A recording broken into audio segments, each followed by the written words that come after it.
Olá, queridos, Deus abençoe você, sua vida, seu ministério. Também que vos fala, pastor Sérgio Santos.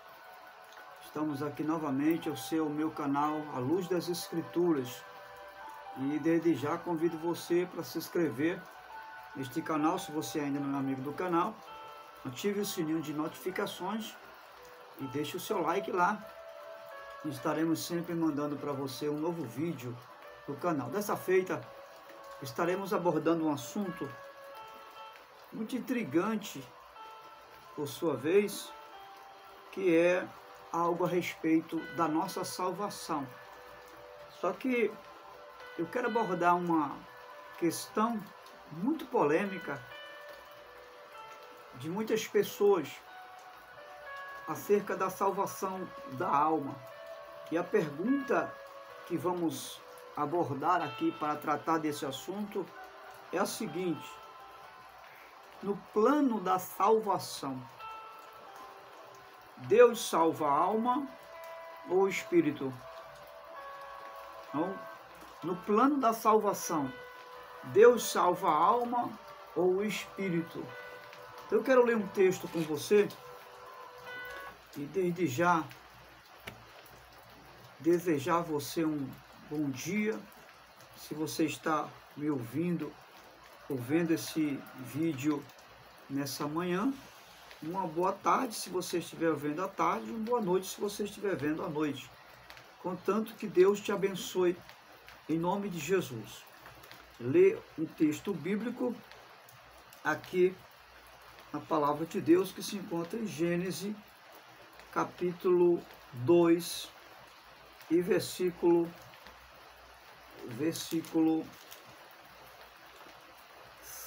7, que diz a seguinte expressão.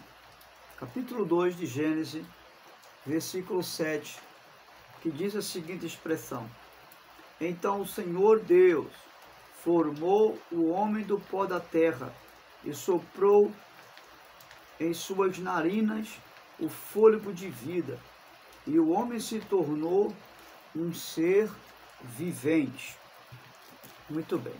Então nós vemos aqui a princípio como Deus criou o ser humano, né? E a primeira coisa que nós precisamos entender quando nós lemos a Bíblia, porque as Escrituras é o manual da revelação do início de todas as coisas, da criação de Deus animada e da criação inanimada também, especialmente a primária criação de Deus, que é o homem, né, no sentido da coroação da sua criação, que é o homem, o ser humano, e segundo ele mesmo, segundo o próprio Deus, criou o homem à sua imagem e à sua semelhança. Mas muito bem, então, a primeira coisa que a gente precisa entender quando ficamos naquela pergunta, Deus salva a alma ou o espírito? Porque o homem foi criado corpo, alma e espírito, né? Isso é bíblico. Deus, ele não só nos deu a alma, não é? Como a sede das nossas emoções, mas ele soprou o pneuma, não é? Nos deu o espírito dele também, ok? Então, nesse sentido, não é?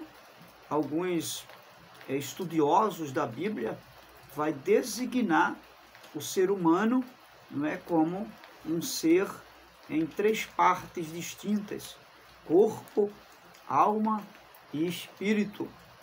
É a chamada doutrina da tricotomia, né? Assim chamam os que acreditam, os que crêem que o homem é um ser tricotômico, criado corpo, alma e espírito. Só que é importante observar que quando a Bíblia fala do ser humano, todas as vezes que a Bíblia vai mencionar a respeito do ser humano, não é, do homem, sempre vai falar no contexto não da sua composição.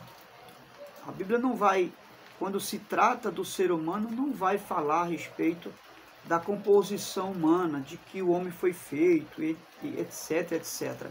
A Bíblia vai sempre mencionar o homem e falar a respeito do homem, né, no contexto do relacionamento com Deus. Essa é a linguagem da Bíblia.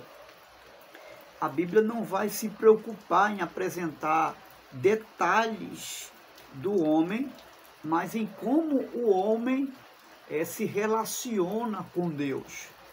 Essa é a linguagem da Bíblia. A visão bíblica a respeito do ser humano está no contexto do seu relacionamento com Deus. Então, quando a Bíblia fala do homem, fala usando essa descrição, né? E usa como descrição a respeito do ser humano a palavra alma, né? Corpo, espírito, e aí a Bíblia vai descrever no contexto do ser humano o homem como alma, como um corpo, como espírito, como um coração, como mente, porque o ser humano é um ser pensante, não é? O ser humano é um ser que tem coração, que tem alma no sentido dele ser emotivo, emocional, e que tem o espírito no fato de que é um ser que se relaciona com o mundo espiritual. É um ser pensante, não é? Então, nesse sentido, a Bíblia faz descrição do ser humano nesse sentido, ok? Detalhando o ser humano dessa forma. Então, a distinção que a Bíblia faz do estado físico do homem é o corpo. E a distinção que a Bíblia faz do corpo está relacionado ou à alma ou ao espírito do homem, né? Porque o homem foi criado corpo físico, mas foi criado também corpo espiritual. Nós somos de cima, no contexto espiritual, mas nós somos aqui de baixo, no contexto físico. Nesse sentido, né, das duas partes distintas, porque o que faz o homem ser distinto, o que existe no homem distinto, no conceito da criação, é o corpo físico, né, a matéria, e o corpo espiritual, o pneuma, o que Deus soprou no homem, e foi o espírito, não é? Então, isso faz dele um ser distinto do âmbito físico, estado físico, para o estado espiritual. E aí em Tessalonicenses, capítulo 5, versículo 23, vai falar, o apóstolo Paulo, ele vai dar uma descrição muito importante sobre o ser humano, né? E no seu relacionamento com Deus, ele vai dizer que o corpo, a alma e o espírito estejam irrepreensíveis no dia do Senhor, ou seja, no dia do arrebatamento da igreja. Paulo vai dar essa exortação, essa advertência para a igreja dos Tessalonicenses. Então, a ideia de uma separação do corpo, alma e espírito, ela não é produzida precisamente pela Bíblia. Que a Bíblia não faz separação, a não ser de um lado físico e de um lado espiritual. Ou seja, a linguagem da Bíblia, quando diz espírito e alma, não está fazendo distinção de espírito e nem da alma. Mas quando a Bíblia fala de espírito e alma, está falando do estado espiritual, do meio pelo qual o ser físico, o ser corpo do homem se relaciona com Deus. Ou seja, alma e espírito no corpo é o estado em que o homem tem para se relacionar com o mundo espiritual, nesse caso com Deus, ok? Essa ideia de dessa separação da alma, do corpo, da alma e do espírito, isso é uma ideia grega da filosofia de Platão, né? Platão no século IV, século V, essa ideia veio desse filósofo que introduziu no pensamento da época que a matéria ela é algo bom, não é? Ou melhor, a matéria é algo mal, corrigindo aqui, a matéria seria algo mal e a alma e o espírito seria algo bom, ok? Então, ele trouxe esse pensamento para a igreja do século IV, dos primórdios da igreja, né? Ele trouxe esse pensamento para a igreja e para o seu tempo também. Introduziu esse tipo de pensamento que o corpo era algo mal e que o espírito era bom. Então, o que a gente conclui aqui? Que de acordo com a criação de Deus, nós não podemos aceitar nenhum tipo de filosofia ou de ideia, seja ela teológica, seja ela no contexto da criação ou não, nós não podemos aceitar nada que venha se opor à plenitude da criação do homem. Porque Deus criou o homem corpo, alma e espírito, ok? Deus criou o homem dentro dessa relação.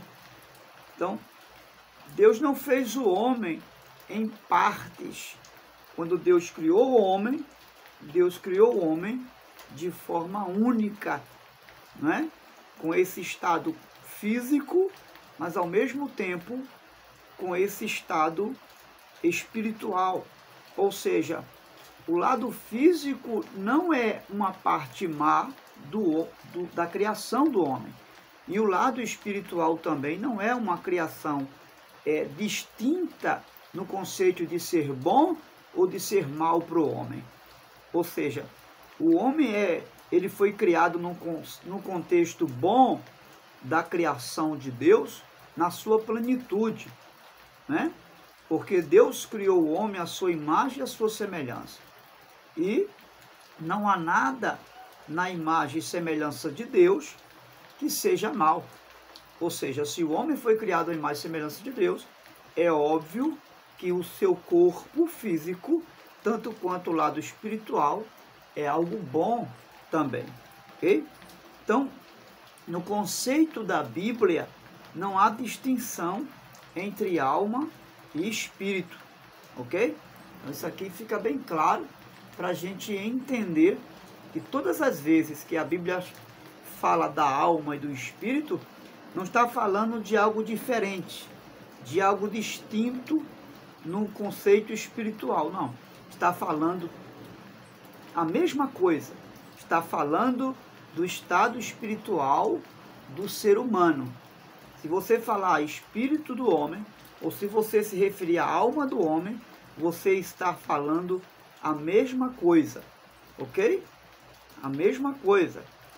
Lembrando que quando você vai estudar, né, sistematicamente falando, o que diz a respeito o que é alma no seu conceito e o que é espírito no seu conceito, é óbvio que você vai entender que a alma seria a sede das emoções e o espírito vai estar ligado à mente humana, o meio pelo qual o homem se relaciona com Deus.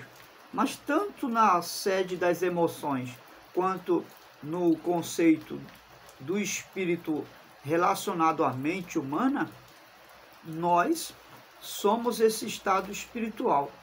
Tanto alma quanto espírito fala de um estado espiritual que se relaciona com Deus. Então, nesse sentido, não há diferença entre alma e espírito, ok? Então, a linguagem da Bíblia das partes do homem, corpo, na parte material e na parte espiritual, espírito e alma. Onde alma e espírito são a mesma coisa. Não há aí nenhuma distinção, ok? No sentido do ser espiritual que se relaciona com Deus, ok?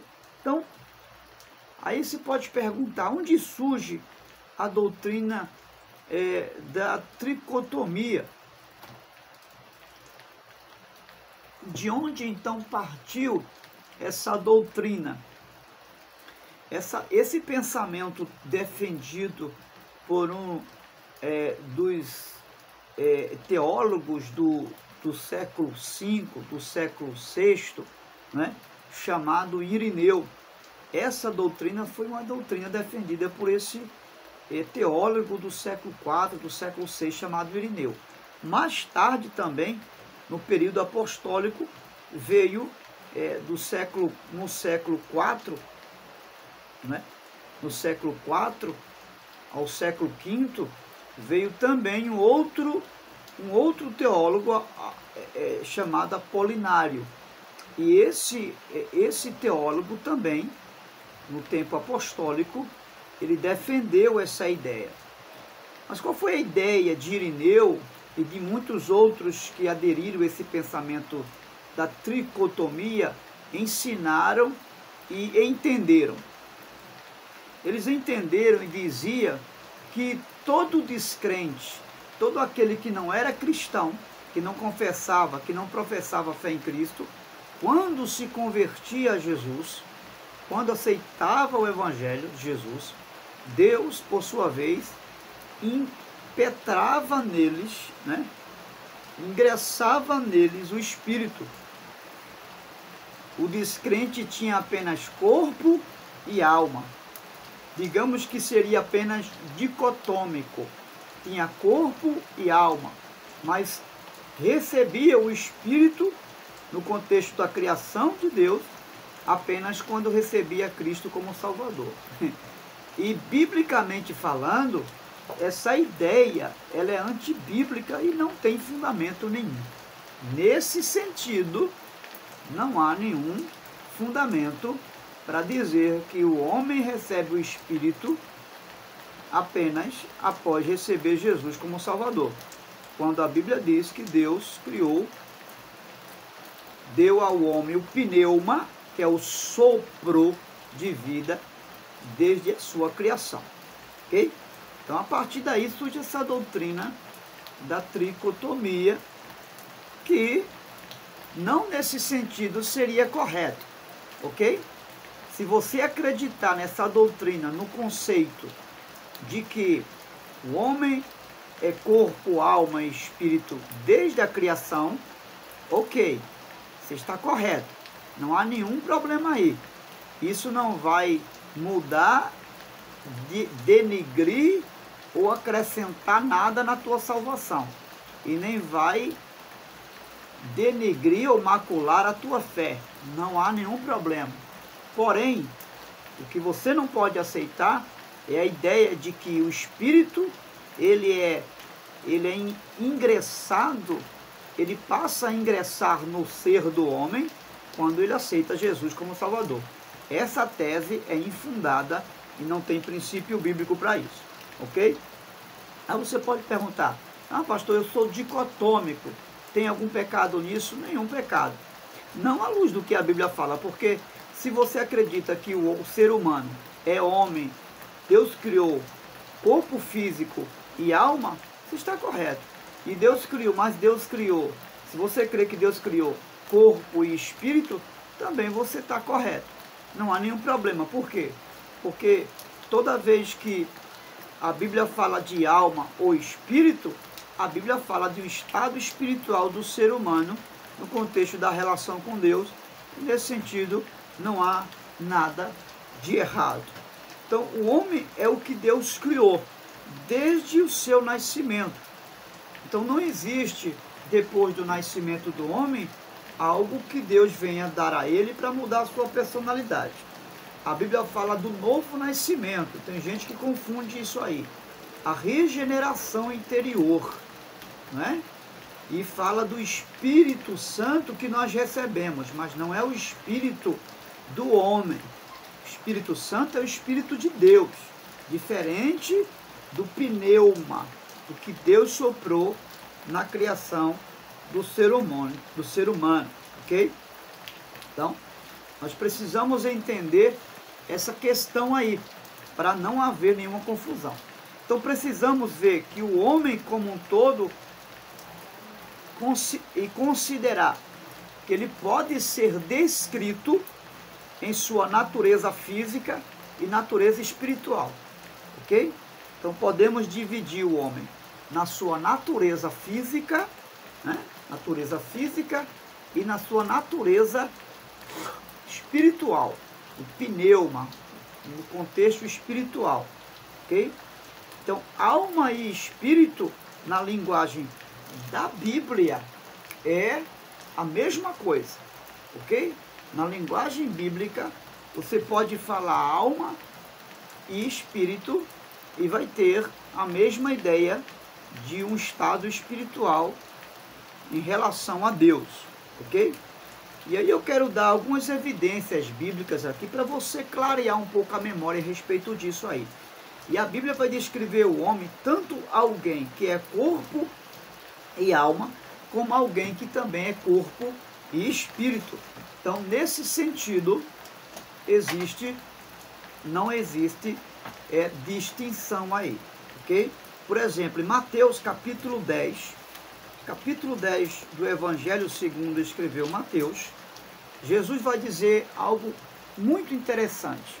Ele vai dizer: não tenham medo daquele que pode matar o corpo e não pode matar a alma, mas tenham medo ou tenham temor, porque ele está falando em relação a Deus, tenham temor daquele que pode matar o corpo e depois lançar a alma no inferno. Veja o que Jesus fala. Jesus fala da alma. Então ele não está falando do espírito, mas poderia ter falado do espírito, porque a linguagem da Bíblia é uma só. Então Jesus está falando da alma. Mas quando a gente vai ler em 1 Coríntios capítulo 7, versículo 34, você vai ver que o apóstolo Paulo já vai se referir ao espírito. Há um texto em 1 Coríntios 7, 34, que diz o seguinte: Paulo vai dizer que o solteiro, tanto quanto a viúva, em outras traduções vai ter lá a virgem ou a viúva, busca agradar a Deus, tanto no corpo quanto no espírito. Então você veja que Paulo poderia falar de alma, mas ele se refere ao espírito. Ele está falando aqui, não fazendo distinção de alma ou do espírito, mas ele faz distinção do estado espiritual, em que o homem pode ou não agradar a Deus, ok? É nesse sentido, tanto dizer corpo e alma, ou corpo e espírito, é uma designação para o estado espiritual. Também os textos bíblicos que se referem à dor, a emoções, tanto da alma quanto do espírito, não há nenhuma diferença. Por exemplo, quando Maria, a Virgem Maria, né, ela estava grávida de Jesus, a Bíblia vai dizer que ela cita ela louva a Deus expressando dessa maneira. Ela diz: a minha alma engrandece ao Senhor e o meu espírito se alegra em Deus, meu Salvador. Veja, ela fala de duas coisas: a minha alma engrandece o Senhor e o meu espírito se alegra em Deus, meu Salvador. Veja, ela não está fazendo distinção de alma e de espírito aqui. Ela coloca o estado espiritual dela, feliz, alegre, no contexto de alma ou de espírito, porque ela está falando de emoção, e ela está falando de um estado em que ela se encontra, né? Então vemos que alma e espírito, usados, são sinônimos paralelos, podemos dizer assim, né? Tanto faz falar alma como também espírito. Então, há passagens que vai falar sobre a salvação, tanto da alma como também do espírito do homem. Por exemplo, em Tiago 1:21, Tiago vai dizer que a palavra é poderosa para salvar a alma, né? Tiago 1:21. Deixa eu ler aqui para você rapidinho. Tiago 1:21. Depois de Hebreus 1:21. Olha o que diz o texto sagrado. Portanto, livrem-se de toda impureza moral e da maldade que prevalece.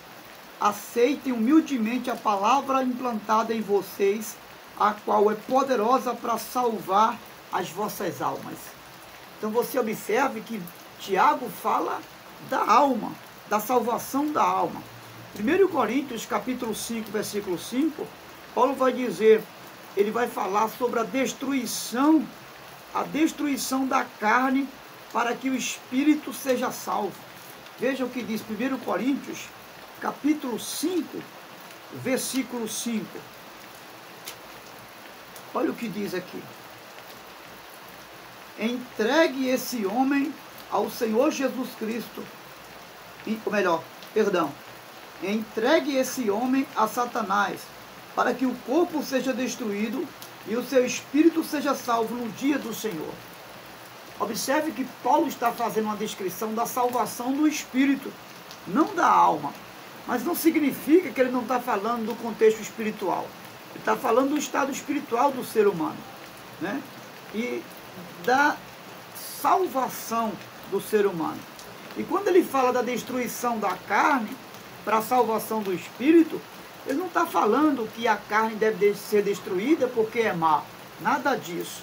Ele está falando de um contexto de sentença do pecado, consequência do pecado do homem, né? Então, nesse sentido aqui, a morte é a partida tanto da alma quanto do espírito. Não é a partida apenas da alma e não do espírito, tanto de um quanto de outro. Em Gênesis capítulo 35, versículo 18, tem um texto que vai dizer, ao sair-lhe a alma. Né? E em 1 Reis 17, 21, quando o profeta, se não me falha a memória, Eliseu, ele deita em cima do moço que estava morto, ele vai dizer, faça a alma dele voltar a entrar nele. Então, o profeta está falando do estado espiritual em que ele se encontra. Faça tanto a alma ou o espírito entrar nele. Tem um texto intrigante também aqui, que vai provar essa realidade do estado espiritual do homem. Lembra quando Jesus está na cruz? Quando Jesus está próximo de sua morte, quando ele vai entregar o Pai e dar o último suspiro final, ele não diz, nas tuas mãos entrego minha alma. Ele diz, em tuas mãos eu entrego o meu espírito. Ou seja, não significa que Jesus não estava entregando a alma. Ele estava entregando o seu ser na sua plenitude.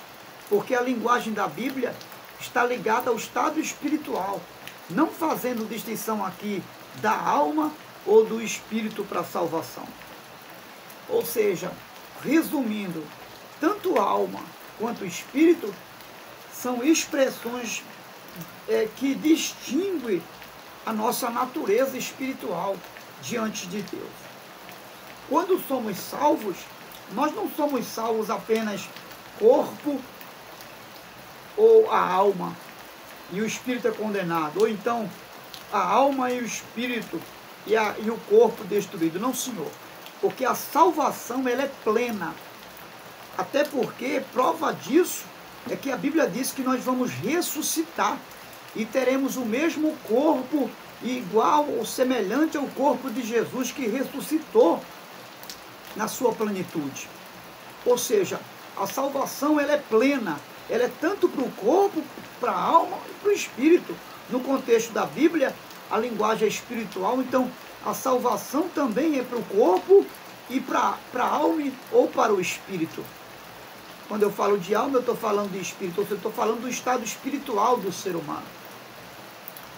Assim também acontecerá para o ímpio.